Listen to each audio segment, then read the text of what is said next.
آج کی متروک سنتوں میں سے صلاۃ التوبہ، جس کی کتنی ضرورت ہے۔ ابو بکر رضی اللہ عنہ سے روایت ہے کہ رسول اللہ صلی اللہ علیہ وسلم نے فرمایا، جو شخص گناہ کرتا ہے، ہوتے ہیں ہم سے گناہ، دن رات ہوتے ہیں، کیا کیجئے؟ پھر جا کر وضو کرتا ہے، پھر نماز پڑھتا ہے، پھر اللہ سے استغفار کرتا ہے تو اللہ تعالیٰ اسے معاف کر دیتا ہے۔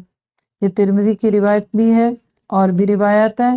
تو آج سے شعوری طور پر اپنے کسی ایک گناہ کو یا عمومی طور پہ جتنے بھی گناہ ہو رہے ہیں یا ہو جاتے ہیں، اس کو ذہن میں رکھ کے اللہ تعالیٰ سے دعا مانگیے کہ اللہ میرے کبیرہ صغیرہ گناہ بھی معاف کر دے، اے اللہ میرے معاملے میں آسانیوں کا معاملہ کر دے، اے اللہ میں نے جو دوسروں کی خوشی کے لیے یا اپنی خوشی کے لیے کہ وہ گناہ بھی معاف کر دے، جو اکراہ کے ساتھ گناہ کیے وہ بھی معاف کر دے، جو خوشی سے کیے وہ بھی معاف کر دے، جن کو لوگ جانتے ہیں ان کو، جن کو لوگ نہیں جانتے ان کو بھی معاف کر دے۔